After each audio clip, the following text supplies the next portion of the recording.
Tout le monde arrive. Oui. Je suis... Bonjour tout le monde. Bonsoir. Bonjour. Bonjour à tous. Bonjour. Bonjour. Bonjour. Bonsoir. Bonjour. Ah. Bonjour, bonjour. Bonjour. Bonsoir. Bonsoir.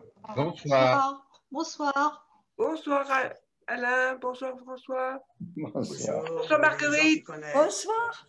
Salut Marie. Martine. Martine et Pierre, vous êtes là? Pierre arrive. D'accord.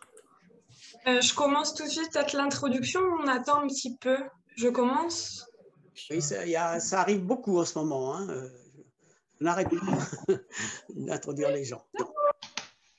Ah, et Alain Répalo. Bonsoir. Bonsoir. Bonsoir. Je vais peut-être demander à tout le monde de couper son micro pour ne pas gêner les personnes qui parlent, s'il vous plaît. Hop, c'est super. Et en attendant que tout le monde arrive, je vais commencer à présenter donc, cette 5e télécauserie de Non-Violence 21. Donc, c'est une télécauserie qui est organisée pour l'occasion de la sortie du livre Pourquoi le pouvoir de la non-violence, pourquoi la résistance civile est efficace aux éditions Kalman-Levy. Et c'est l'occasion d'une traduction du livre d'Erika Chenoweth et de Maria Stéphane qui était sorti en 2011. Donc, on vient de vous partager l'écran pour que vous puissiez voir la couverture du livre et la 4e de couverture. Donc, avant de commencer, et en attendant un peu que tout le monde arrive, je vais vous expliquer comment va fonctionner cette télécauserie. Donc, on va avoir un temps de présentation avec l'éditeur Gilles Achache et avec Jacques Semelin qui a écrit la préface du livre. Donc, après cette petite présentation, il y aura un temps pour les questions. Et pour prendre la parole, vous avez en bas de votre écran la possibilité d'envoyer une réaction. Et si vous cliquez sur ce petit bonhomme qui sourit où il y a marqué « Réaction », vous pouvez lever la main et c'est moi qui vous donnerai la parole. Donc, merci d'attendre que je vous la donne, histoire que tout le monde ne se coupe pas la parole et que ce soit un petit peu organisé. Voilà. Je pense que pour la présentation de comment ça marche, c'est tout. Et oui, la télécauserie durera bien 1 heure. Donc, à 19 h, on arrêtera la réunion. Voilà. Du coup, je vais pouvoir commencer à présenter Gilles Achache et Jacques Semelin, à qui je vais donner. Je crois qu'il y a un micro qui est encore ouvert. Faites attention à bien fermer vos micros, s'il vous plaît. Et je vais donner la parole à Gilles Achache qui présentera ce livre bien mieux que moi.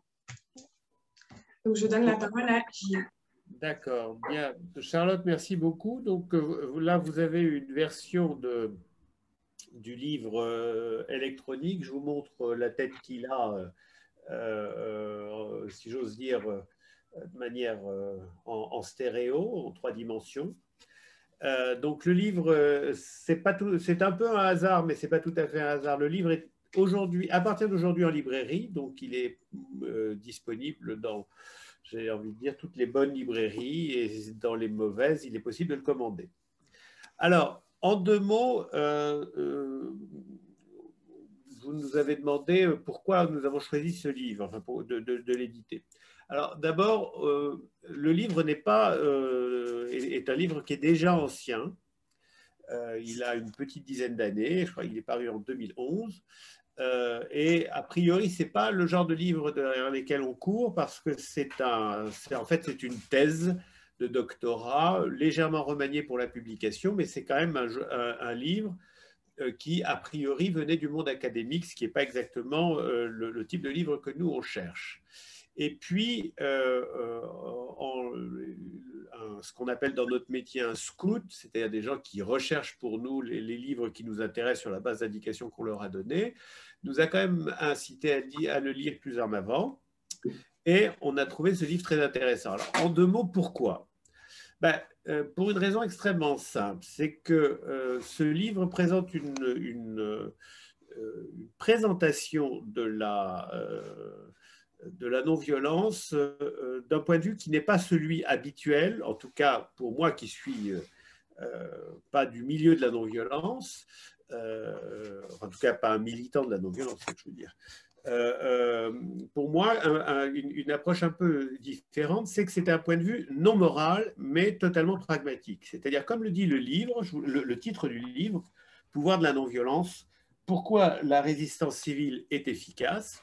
Le titre anglais est d'ailleurs Why Civil Resistance Works. Ça dit que la non-violence est un mode de combat, un mode d'insurrection, une méthode d'insurrection comme le disent les auteurs, qui est plus efficace que la violence. Non pas qui est meilleure sur le plan moral, c'est pas que cette question n'est pas posée, elle l'est probablement, je pense que vous êtes tous d'accord là-dessus, mais le problème des idéaux moraux, c'est qu'ils se discutent difficilement. Ils peuvent se discuter, mais la discussion n'est pas très facile. Alors que l'efficacité pragmatique d'une méthode, ça se constate très facilement pour n'importe qui.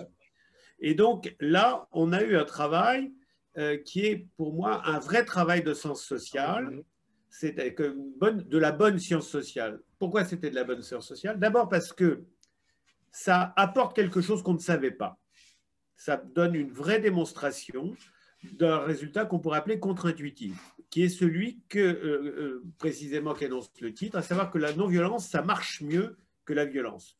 Or, vous le savez peut-être, l'argument principal des gens qui recourent à la violence, c'est qu'on recourt à la violence en dernier recours parce qu'on a tout essayé, mais puisque ça, la non-violence ne marche pas, essayons la violence, c'est plus efficace. Le bouquin montre très clairement que ce n'est pas le cas. Deuxièmement, donc la thèse est un peu contre-intuitive et ça, c'est intéressant. Et deuxièmement, le mode de démonstration est tout à fait intéressant. Le mode de démonstration est le suivant. Chenoweth et Stéphane, les deux auteurs, sont deux femmes, ont effectué une compilation tout à fait intéressante de tous les mouvements d'insurrection qui sont intervenus en gros pendant le XXe siècle, de 1900 à 2006 exactement. Ils ont donc constitué comme ça une base, la base NAFCO, dont parlera Jacques Semelin qui connaît ces choses-là beaucoup mieux que moi. Et ils ont, dans cette base, ils ont consigné l'ensemble des insurrections qui se sont déroulées pendant le XXe siècle, en cochant celles qui étaient violentes, celles qui ne l'étaient pas, celles qui ont réussi, celles qui n'ont pas réussi, quels étaient leurs objectifs, quels étaient leurs ennemis, les gouvernements, les autorités auxquelles elles s'opposaient. Et de ce point de vue-là, le résultat est sans appel. Les insurrections non violentes réussissent, atteignent leur objectif 3 fois sur 4, alors que les insurrections violentes atteignent leur objectif 1 fois sur 4. Et c'est vraiment dans cette proportion. Donc en gros, la non-violence est 3 fois plus efficace que la violence. Et ça, je trouve que c'est un résultat tout à fait intéressant. Première chose. Et la deuxième chose, c'est le deuxième résultat que je trouve tout à fait important, c'est que même quand ça ne marche pas, c'est-à-dire même quand ça n'aboutit pas à son objectif, quand l'objectif n'est pas atteint, la non-violence a cette vertu supplémentaire qu'elle donne lieu, y compris dans l'échec, c'est encore ça qui est très intéressant, elle donne lieu le plus souvent à des régimes démocratiques ou à des solutions démocratiques. Alors qu'inversement, les insurrections violentes non seulement réussissent moins, mais quand elles réussissent, elles donnent plus souvent lieu à des gouvernements autoritaires, voire militaires. Et là, encore une fois, la démonstration est apportée à partir de l'exploitation de la base de données, et elle est tout à fait exemplaire, enfin tout à fait convaincante. Ça, c'est une première chose. Alors, le texte se divise de ce point de vue-là en 2 grandes parties, enfin en 2 grandes masses. D'une part, l'exploitation et la démonstration des choses que je viens de vous dire à l'aide de tableaux. Alors parfois, c'est un peu aride à la lecture quand on n'est pas statisticien, mais bon, le sens général est à peu près clair.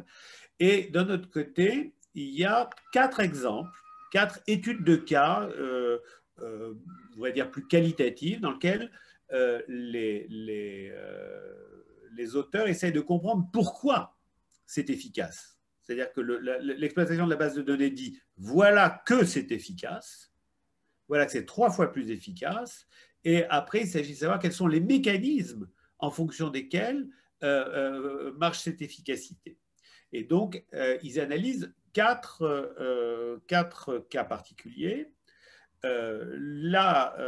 L'éviction du pouvoir de la famille Marcos aux Philippines, la première intifada en Palestine, la révolution iranienne et la révolution birmane de 1988. Alors, ce qui est intéressant, c'est que pour le cas de l'intifada, on a la démonstration vise à montrer que quand on est non violent, on obtient plus, excusez-moi, que quand on est violent, même si on n'obtient pas tout ce qu'on veut.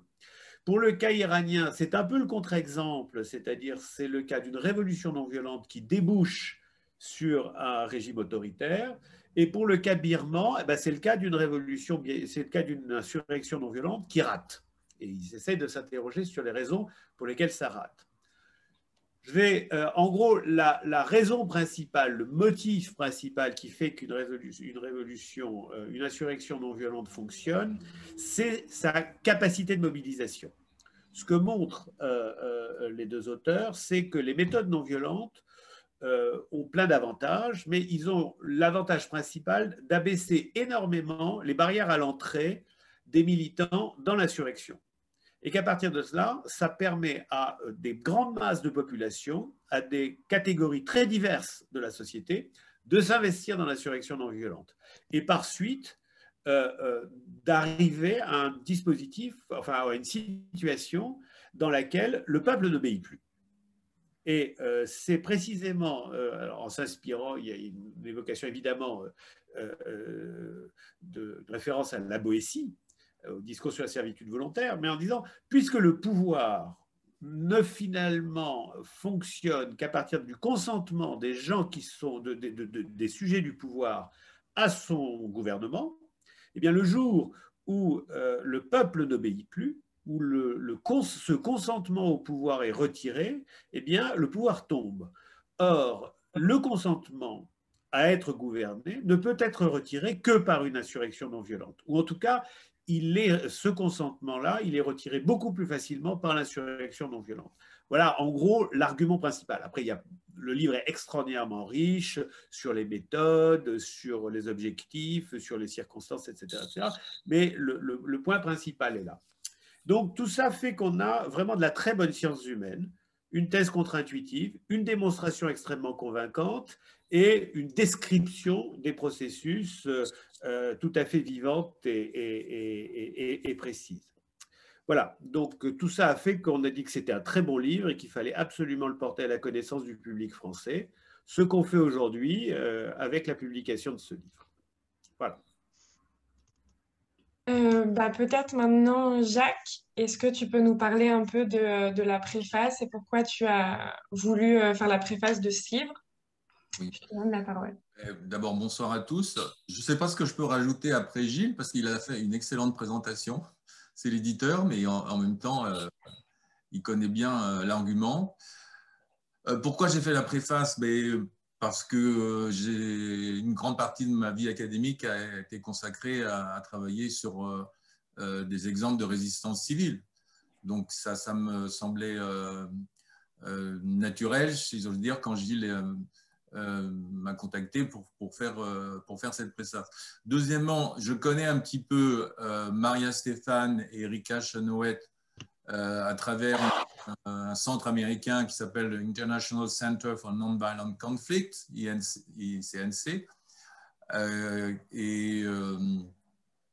J'ai aussi eu la chance de travailler avec Jean Sharp, auquel elles font référence souvent quand j'étais aux États-Unis, à Harvard, dans son programme sur ce qu'il appelle Program on Nonviolent Sanctions. Donc, ça faisait beaucoup de facteurs pour lesquels, bien sûr, je voulais... j'étais très intéressé par ce livre que je connaissais déjà. Et il faut aussi préciser qu'il a eu des prix. Il a eu des prix, un prix particulièrement prestigieux de la Société américaine de sciences politiques quand il est sorti en 2011. et il a été beaucoup recensé par les revues, etc. Donc c'est un livre important, c'est un livre novateur, et je trouve qu'il faut féliciter Kalman Levy et tout particulièrement Gilles de l'avoir repéré et de le faire paraître 10 ans après. C'est pas vrai. Alors, qu'est-ce que je peux rajouter? Je peux juste situer un petit peu ce livre dans la... On connaît un peu sur la non-violence et la résistance civile. D'abord, les deux auteurs, notez-le, ce sont deux femmes universitaires. Aujourd'hui, Erika Chenoweth est professeure à Harvard, s'il vous plaît, à la Kennedy School of Government, et Maria Stephan est chercheuse dans une fondation fédérale américaine, USIP, et voilà, elles sont dans le milieu académique, dans le milieu du financement de la recherche. Elles ont des postes importants aujourd'hui. Donc, c'est pas rien quand même, ce parcours. Donc, notons que, le mot non-violence, bon, elles n'aiment pas trop, en fait, hein, parce que ça suscite beaucoup de confusion, on pense au pacifisme, bon. Elle l'utilise, mais le plus souvent comme substantif que comme adjectif, comme adjectif que comme substantif. C'est-à-dire, elles parleront de résistance non violente, de combat non violent. Et ça, c'est toujours une approche que j'ai eue moi-même, c'est-à-dire que je pense qu'il faut montrer le côté dynamique au départ, à travers des termes comme action, résistance, combat, etc. Et non violent après, c'est-à-dire ça freine, quoi.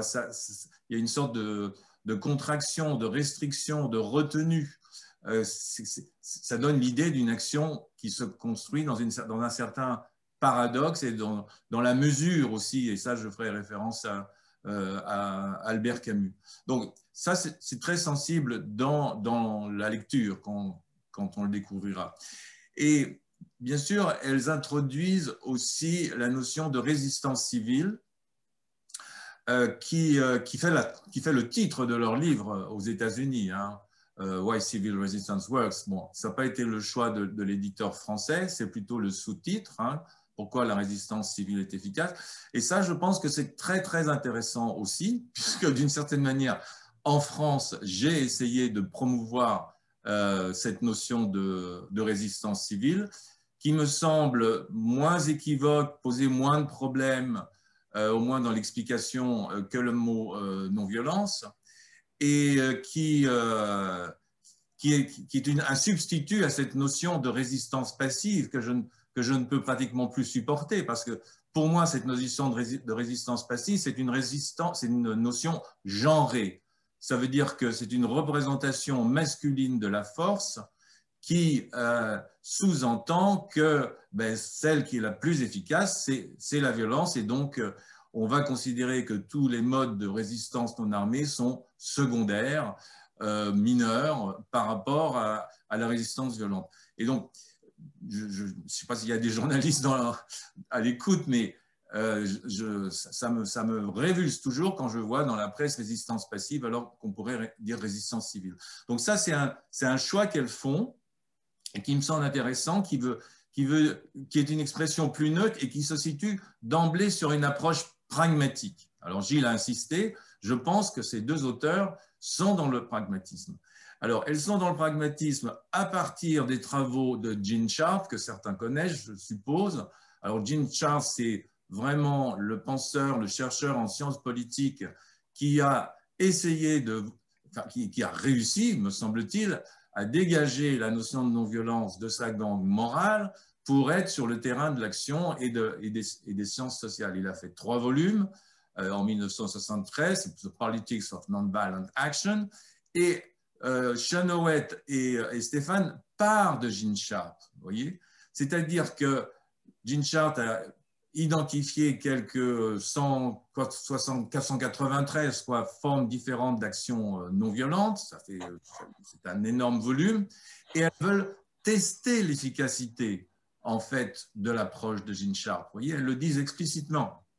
Et donc, pour ça, elles vont inventer une méthode pour le faire. Et ça, c'est leur point de départ, mais en même temps, elles vont s'appuyer sur d'autres travaux qu'on peut connaître dans les sciences sociales, sur les mouvements sociaux, à Sidney Tarrow, McAdam, ou aussi dans le domaine de la guerre, c'est-à-dire les conflits asymétriques. Donc, vous voyez que quand on rentre dans leur travail, on n'est pas du tout dans la morale. On est véritablement dans une approche pragmatique. Alors, ça, c'est le premier point. Et le deuxième point, c'est leur innovation. Alors, leur innovation, elle n'est pas véritablement dans les études de cas. Ce n'est pas leur tasse de thé, en fait. Elles en font des études de cas. Elles prennent tous les travaux qui ont été faits dans ce domaine des études de cas. Et il y en a beaucoup, il y en a de très, très riches.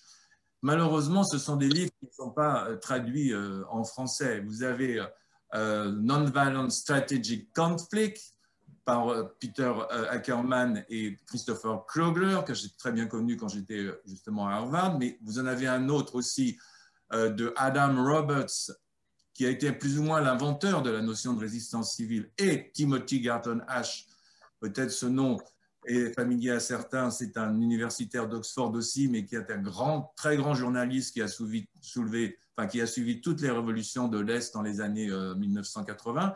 C'est un livre qui s'appelle Civil Resistance and Politics. Bon, voilà. Donc là, il y a plein d'études de cas extrêmement intéressantes, très fouillées par des spécialistes de la Pologne, de l'Inde, là où il y a vraiment eu des mouvements.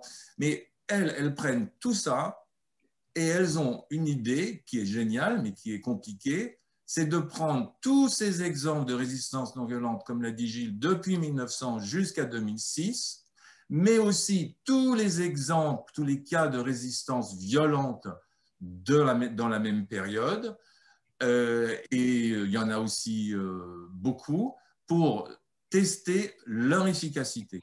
Donc, elles vont constituer une banque de données mondiale. Il fallait y penser. Hein. Elles ont 323 cas comme ça. Et non seulement leur but est de comparer comment ça se passe dans l'un et les autres cas, mais aussi de tester, bien sûr, leur efficacité du point de vue des objectifs qu'elles se fixent. Vous voyez? Et ça, c'est aussi très, très, très intéressant. Alors, si on veut regarder leur banque de données, ben oui, on peut aller sur Internet, c'est open access. Hein,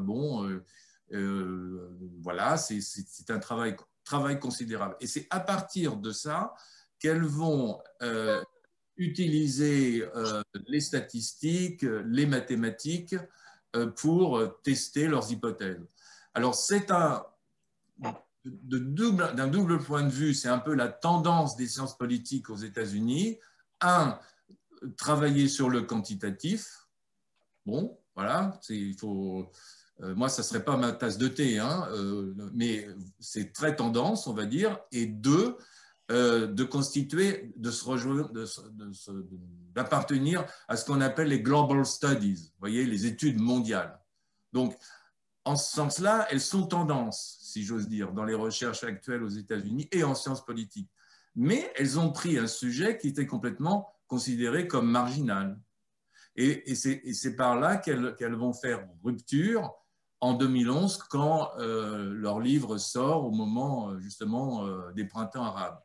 Alors, je ne vais pas reprendre tout ce qu'a dit Gilles, que je partage, c'est-à-dire qu'elles vont montrer que les résistances non violentes ont plus de chances de succès que des résistances violentes. Alors, c'est complètement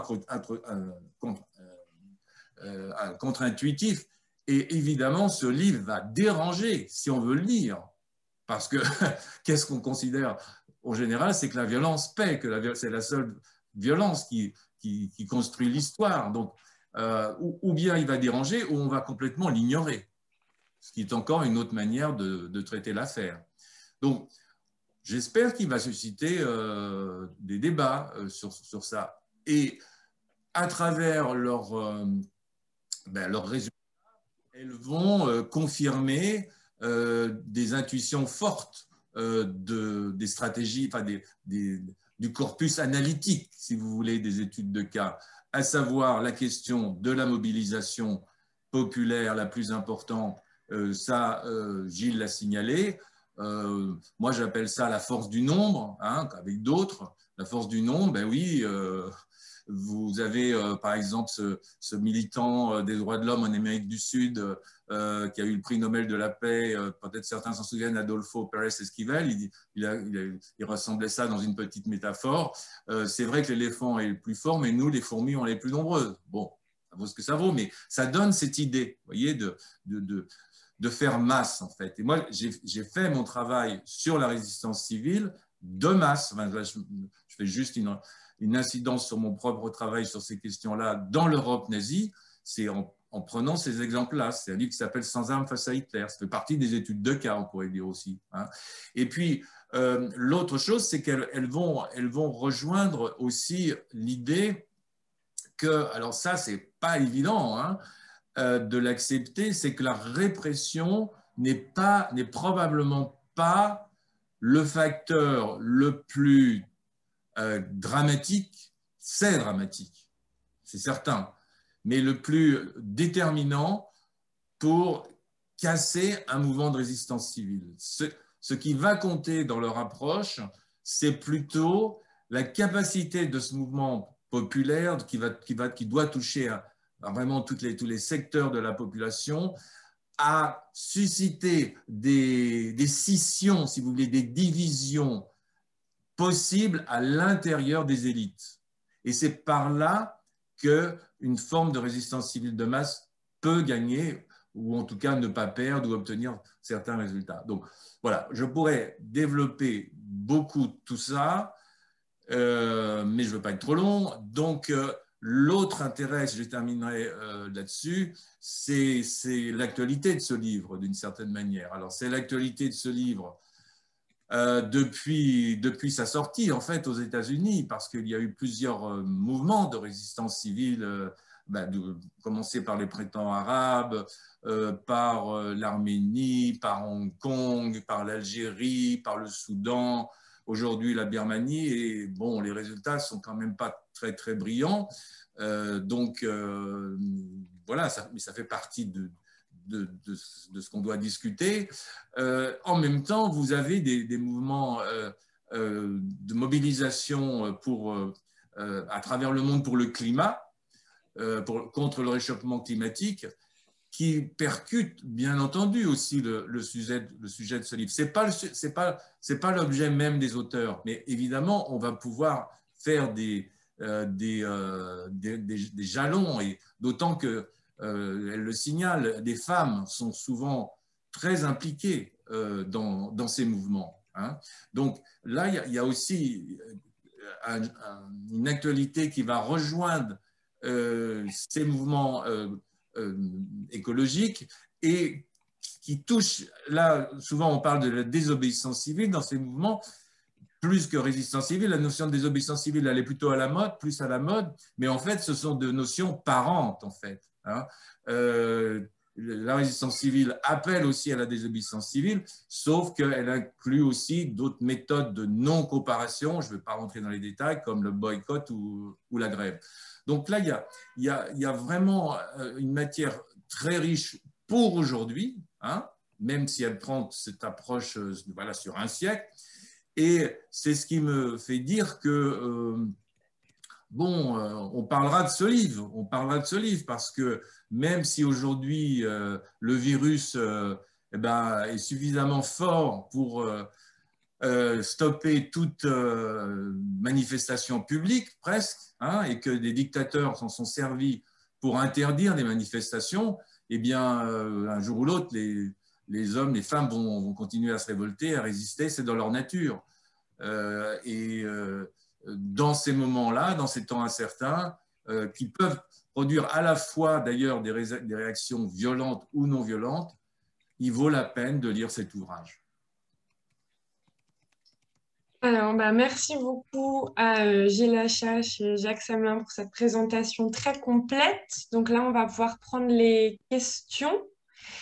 Alors, pour les questions, je rappelle, vous avez en bas de votre écran une petite émoticône réaction et vous pouvez lever la main pour demander la parole.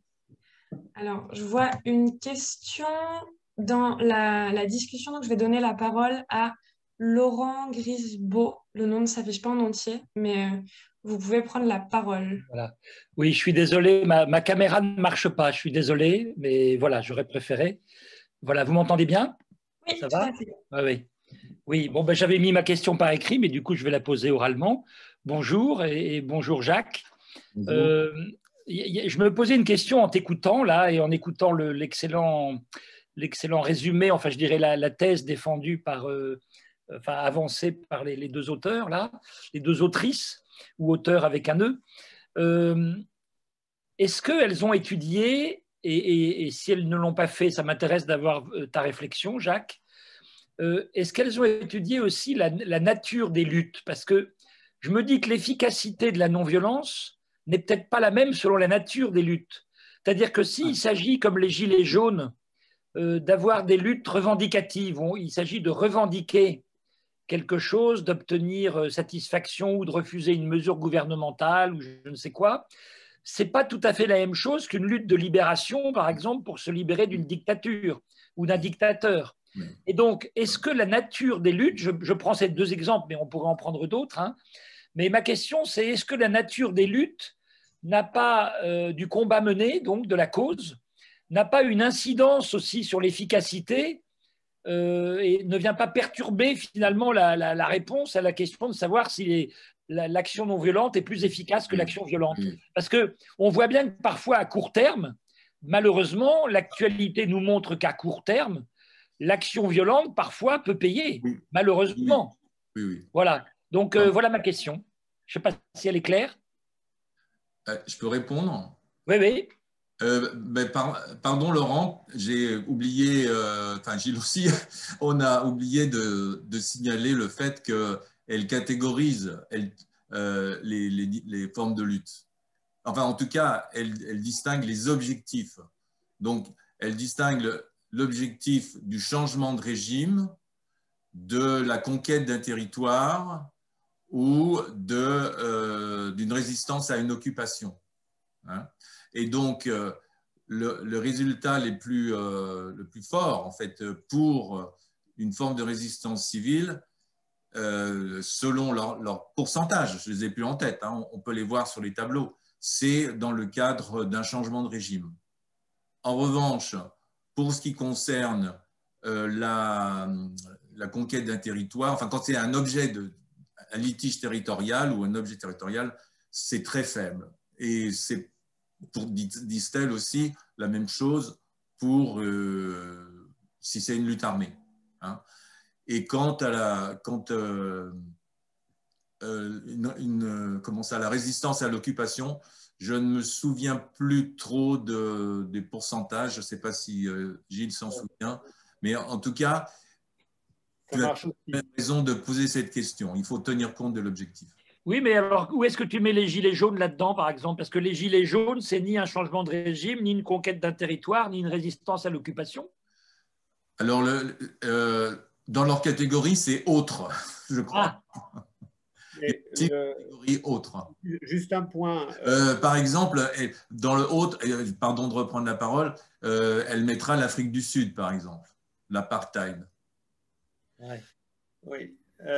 Juste un point, effectivement, la description de la base de données est assez complète, c'est-à-dire qu'elle décrit non seulement selon les méthodes, mais également effectivement selon les objectifs et d'autre part selon la nature du régime auquel on s'oppose.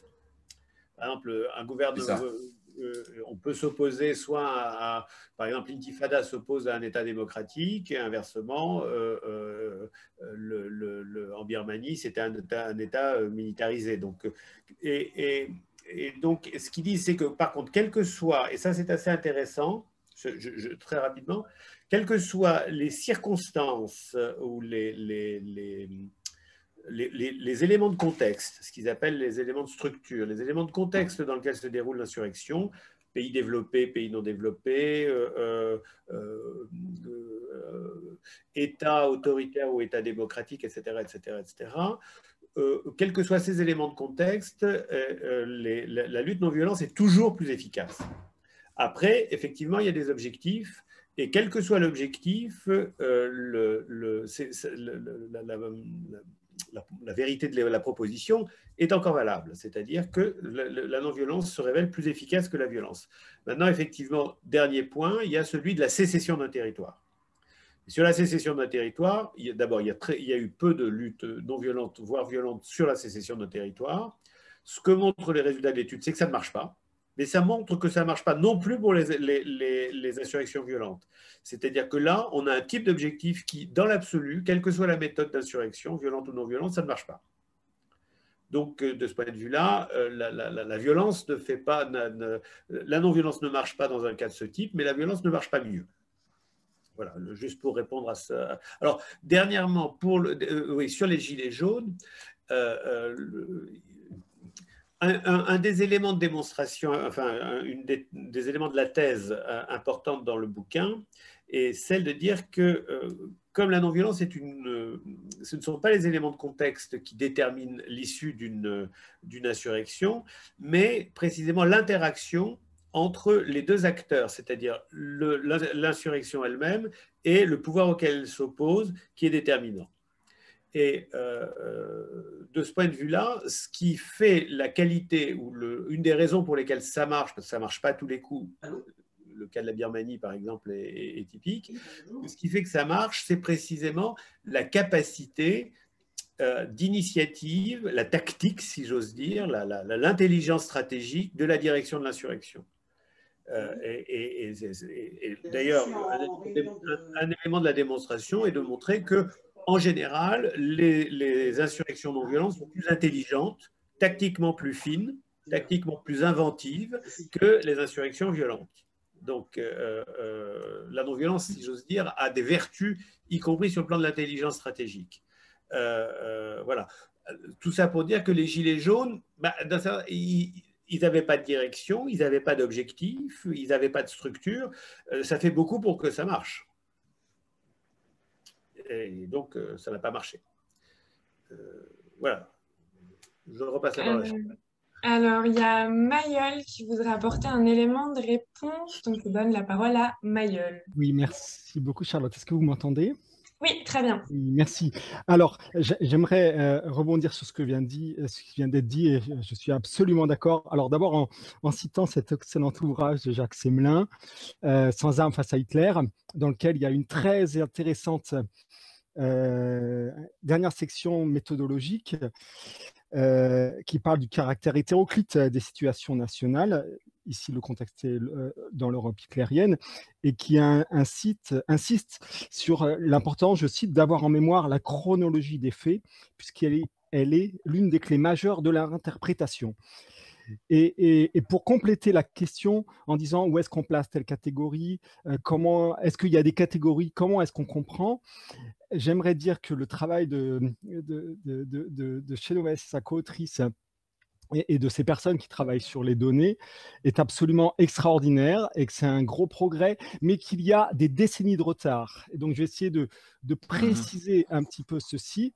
Alors, c'est quelque chose de positif parce qu'on peut combler le retard, et je pense qu'on mettra moins que des décennies. Mais par exemple, si je regarde sur le site les dépôts de données de la base de données NAFCO, de Chenoweth et d'autres auteurs, en 2020, la version 1.3 publiait une base de données de 622 campagnes. 622 campagnes d'action. La série 2 de la série NAFCO, qui a été publiée, commence à désagréger les données au niveau annuel. D'accord ? Donc, on est à quelques centaines de campagnes. Il existe une autre base de données qui est beaucoup moins structurée, mais qui est beaucoup plus qualitative, qui est la base de données de Swarthmore College, sur laquelle on travaille à l'IRNC, et qui contient plus de 1200 campagnes d'action non violente. D'accord ? Une de ses limites, c'est qu'il n'y a pas les campagnes qui dérivent vers la violence. Et vous allez me dire, 1200 campagnes, c'est beaucoup. 1200 campagnes depuis l'histoire humaine, 1200 campagnes depuis que connues, enfin cataloguées, depuis qu'on fait de l'histoire. Si on regarde ce travail, il a commencé il y a quelques décennies à peine. Mettons 20 ans, on va dire, il s'est amplifié il y a une vingtaine d'années. Sur les conflits armés, qui sont l'autre côté, mais qui sont l'envers de la médaille, le même phénomène, le travail a commencé dès la fin de la Seconde Guerre mondiale.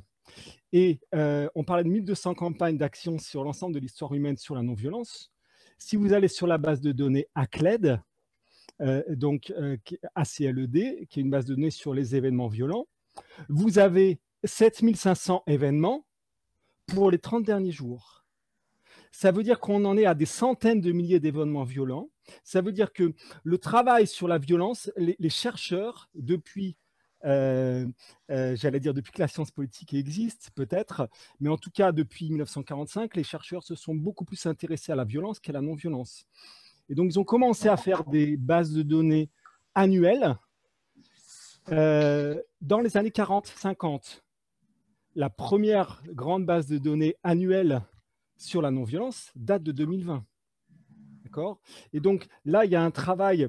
Et l'espoir que j'aimerais donner, c'est que avec l'IRNC, Institut de recherche sur la résolution non violente des conflits, on fait travailler des étudiants. Notamment, je vois Cécile Dubernet, et il y a des étudiants de l'Institut catholique de Paris qui ont travaillé sur ces thèmes-là.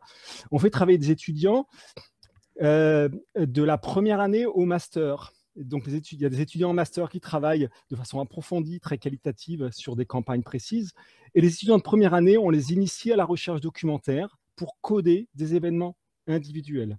Donc, je voulais juste témoigner de ces recherches et indiquer que je pense qu'il y a beaucoup de travail encore à faire. Merci. Alors, merci Mayol. Est-ce qu'il y a d'autres questions? Donc, je rappelle, il y a la petite réaction pour lever la main. Est-ce que quelqu'un veut prendre la parole? Et si vous n'arrivez pas, si vous ne trouvez pas l'onglet lever la main, vous pouvez me mettre dans la barre de discussion que vous voulez la prendre. Alors, je vais donner la parole à Denise Crolotte. Voilà. Pardon si je ne prononce pas bien. Bonjour. D'abord, je trouve que c'est très intéressant ce rassemblement national sur la sortie de ce livre. Que je ne connaissais pas. Donc, moi, je suis au MAN, le Mouvement pour une alternative non violente. J'avais une question assez simple. Quels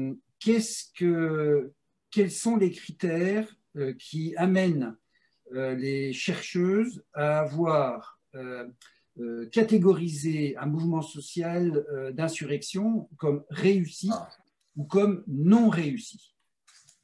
Voilà, parce que quand on parle de l'Iran, par exemple, justement, c'est intéressant de l'analyser. Il est réussi parce que le Shah est parti, le Shah d'Iran est parti, mais il n'est pas réussi sur les questions d'objectifs démocratiques. Alors, je laisse Jacques et Gilles répondre. Gilles, non? La réponse des auteurs, après Jacques développera, mais la réponse est très simple. Un mouvement est réussi à partir du moment où il atteint les objectifs qu'il s'est fixés, et pas au regard des objectifs qu'on lui fixe. C'est-à-dire que l'objectif de la révolution iranienne était de faire partir le Shah. Nous aurions aimé qu'après le départ du Shah s'installe un régime démocratique, mais ça, ce n'était pas du tout l'objectif de l'insurrection. L'insurrection était le départ du Shah. De ce point de vue-là, ils ont obtenu ce qu'ils voulaient.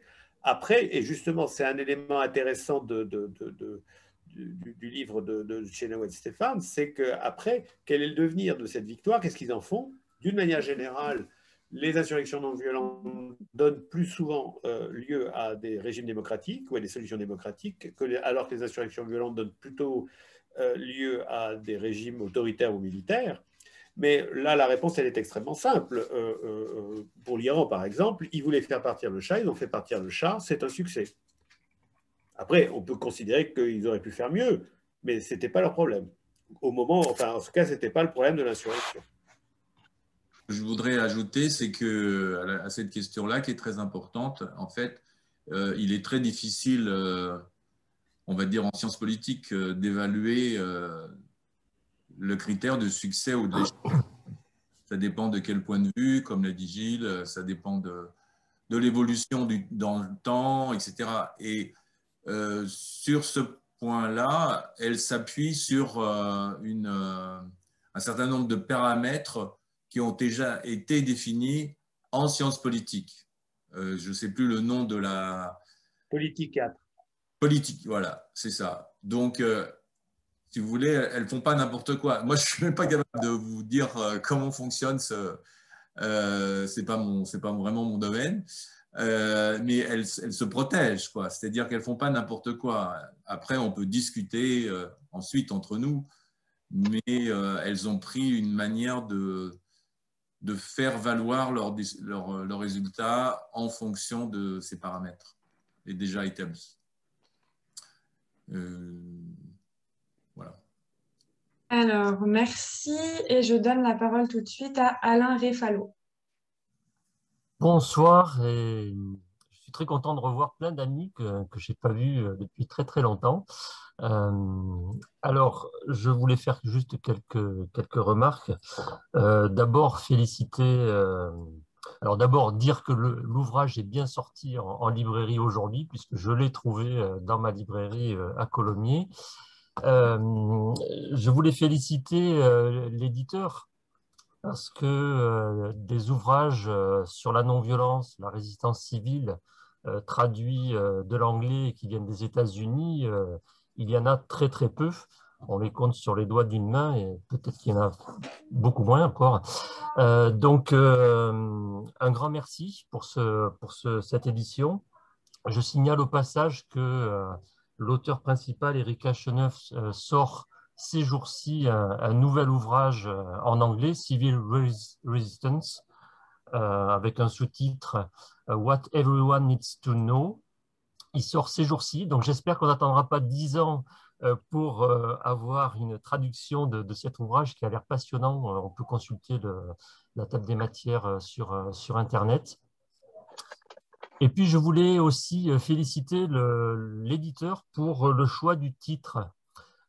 Certes, il n'a pas repris le titre initial, seulement en sous-titre, mais ce titre, Pouvoir de la non-violence, finalement, c'est un titre qui est juste et qui peut fonctionner commercialement, puisque bon, le but d'un éditeur, c'est quand même de vendre des livres. Et je crois que l'expression pouvoir de la non-violence interpelle. Effectivement, la non-violence est un pouvoir. Hannah Arendt a écrit de très belles choses là-dessus, on n'y revient pas. Et elle donne du pouvoir. Et je crois que dans le contexte actuel de nos mouvements sociaux, en tout cas en France, ça peut être effectivement une expression qui interpelle. Et le contenu du livre, avec tout l'argumentaire, avec toute la réflexion, l'analyse, me semble un outil aujourd'hui qu'il va falloir effectivement s'approprier dans les mouvements non violents pour aller à la rencontre de ceux qui, depuis quelques années, considèrent que la non-violence n'est pas efficace. On a même vu deux livres sortir d'un, entre guillemets, anarchiste américain avec un titre « L'échec de la non-violence » qui se diffuse. Hein. Et je crois qu'on en trouve des traductions dans certains mouvements dits sociaux aujourd'hui. Donc on a là, avec cet ouvrage, je crois, un bel outil pédagogique pour renforcer nos arguments en faveur du choix de la non-violence et de l'efficacité de la non-violence. Merci. Alors, on a encore le temps pour quelques questions. Est-ce qu'il y a d'autres questions? Donc, je rappelle la petite émoticône en bas pour lever la main. Alors, je donne la parole à Cécile Dubernet. Oui, bonsoir tout le monde, vous m'entendez? Oui, d'accord. Bien, écoutez, je suis ravie d'être là. Je suis arrivée en retard parce que j'avais un cours, donc j'ai raté l'introduction de Monsieur Hachache et j'en suis vraiment désolée. Donc peut-être que ma question a déjà été abordée.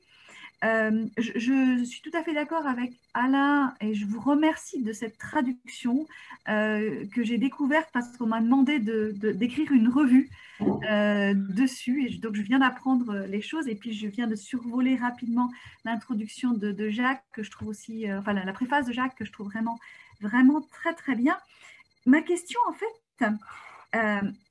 je suis universitaire et j'ai écrit en 2017 une revue du livre anglais pour la revue française des sciences politiques, parce que j'ai réalisé que depuis qu'il avait été publié, et comme vous l'avez dit, il a eu un grand succès aux États-Unis, en France, personne n'en parlait. Personne n'en parlait, ce n'était pas repris, et ce n'est pas simplement une question de langue, je me suis posé la question de pourquoi.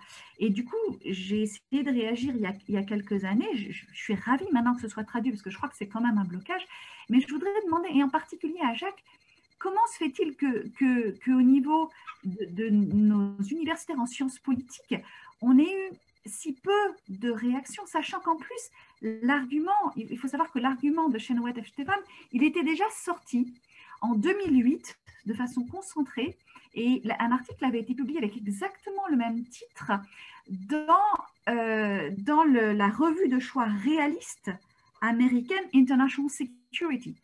Et donc, si les réalistes américains, qui eux sont vraiment publics que du hardcore réalisme, s'intéressaient à cet argument il y a 13 ans, comment se fait-il que, et c'est une question vraiment, comment se fait-il que nous, en France, il nous ait fallu tant de temps au niveau des universitaires pour questionner, pas forcément d'accord, mais questionner ce livre? Bonne question, je vous remercie de la poser. Bonjour Cécile. Ma réponse serait dans le fait qu'on regarde le contenu des dictionnaires en sciences politiques.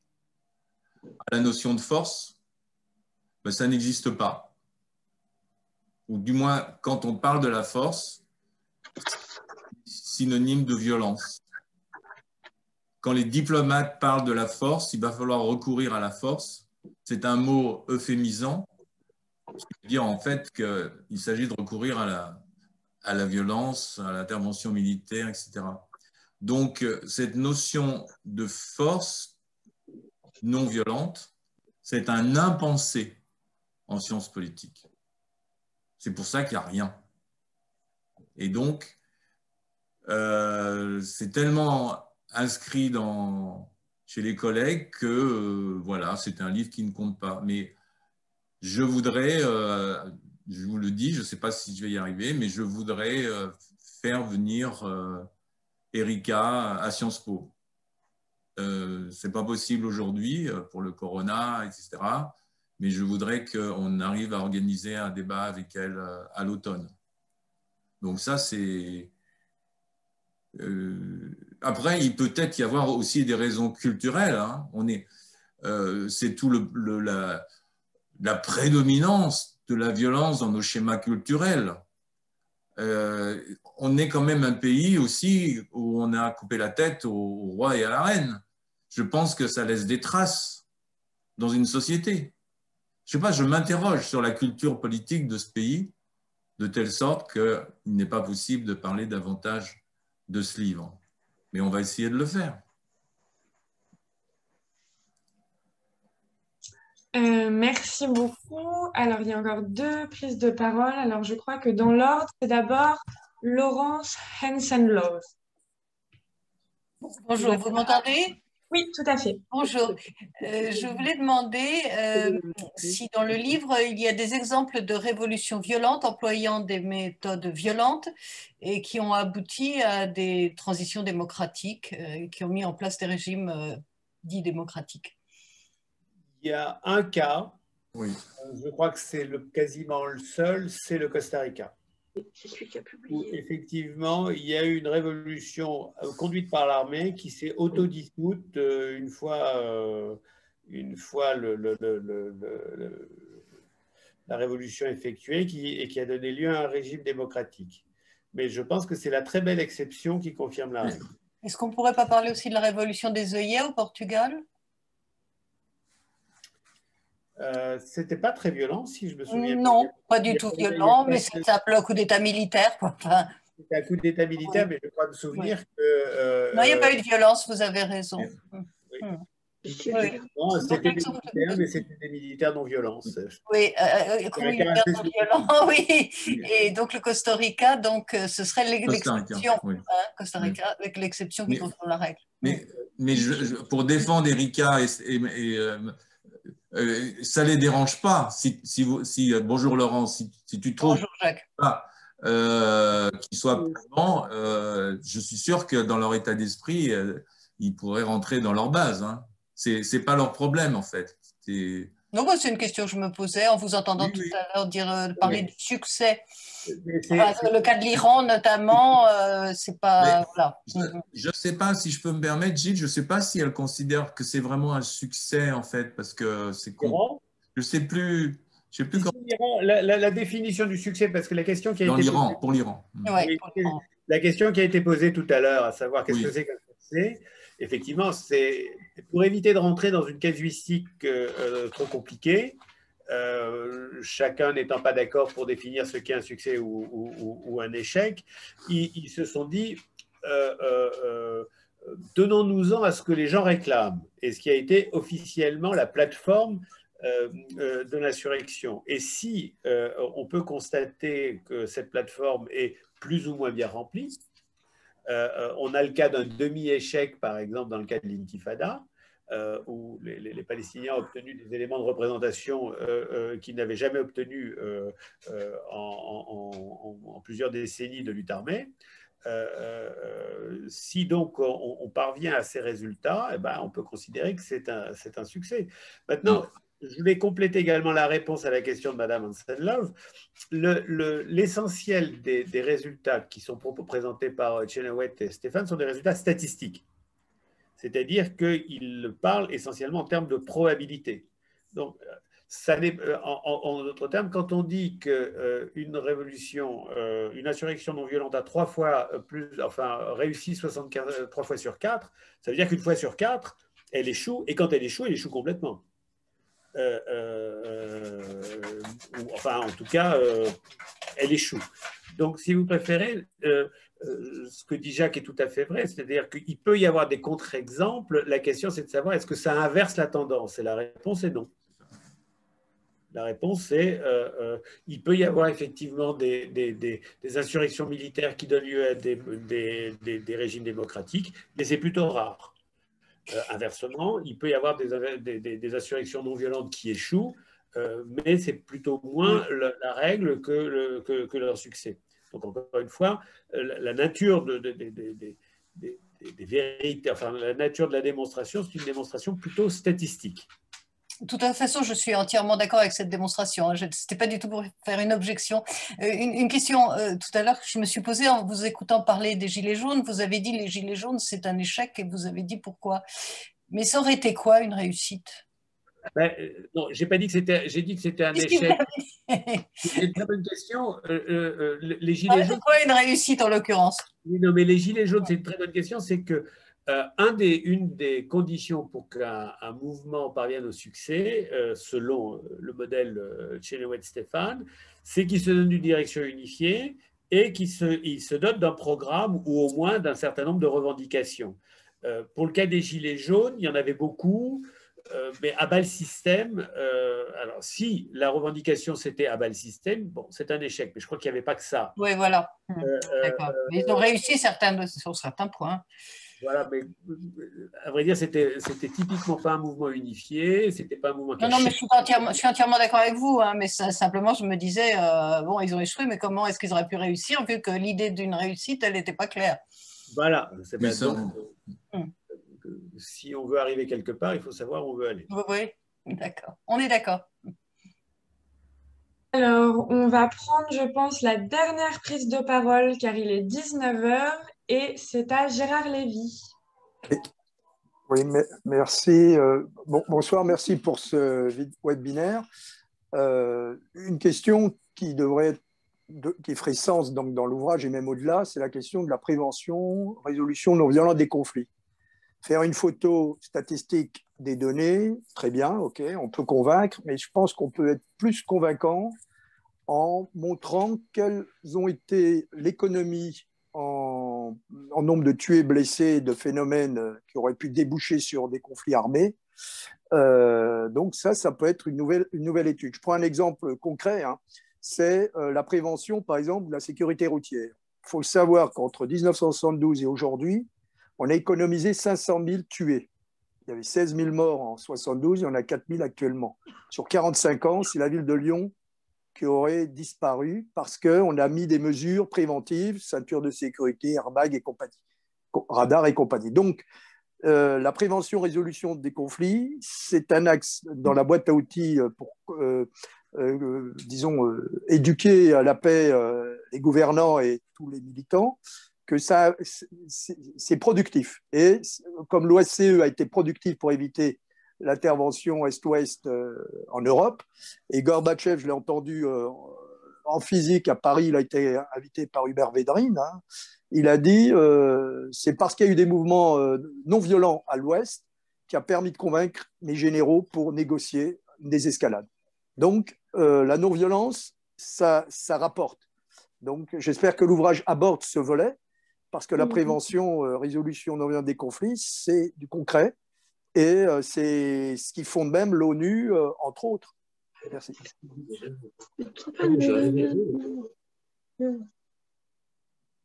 Gilles, Jacques, est-ce que vous voulez réagir? Et sinon, il est 7 heures. Non, mais c'est intéressant, mais ça serait trop long. Moi, je voudrais juste, j'essaie de m'en souvenir de mémoire, hein, à peu près, mais c'est une phrase qui m'a beaucoup frappé hier en relisant des passages du livre. Elles disent carrément, ça doit être dans les 20 ou 30 premières pages, nous sommes les premières à avoir établi cette banque, enfin cette banque de données mondiale sur les résistances violentes et non violentes, qui sont présentées de façon compacte, ça les statisticiens, c'est une manière de s'excuser un peu, mais dont les résultats sont suffisamment robustes, c'est aussi encore un terme un peu spécialiste, pour montrer l'efficacité des résistances non violentes et en discuter en gros avec les académiques et les politiques. D'accord, merci beaucoup. Et je vais, comme dernière intervention, donner la parole à François Marchand, que je remercie pour l'organisation de cette télécauserie. Donc François, c'est à toi. Merci. Voilà, on a passé à peu près une heure ensemble. À Non-Violence 21, on essaye de faire des causeries, c'est comme ça qu'on les appelle, durent qu'1 heure, parce que après, ça devient long, les gens se fatiguent. Je remarque que vous êtes quasiment tous restés branchés depuis le début, c'est merveilleux. On serait en présentiel, probablement qu'on aimerait continuer le débat, mais là, il faut savoir s'arrêter. Sinon, on sait que quand on se branche sur une télécauserie de Non-Violence 21, ça ne traînera pas des heures. Voilà. Et on tient à garder cette image. 2 choses que je voulais vous dire. La première, c'est que depuis cette année, Non-Violence 21 a un programme avec une fondation, Charles-Léopold Meyer, pour développer l'usage, le plaidoyer de la non-violence dans toutes les luttes. Voilà, et d'ailleurs, c'était vu autrement, mais cette télécauserie rentre dans cet objectif, bien évidemment.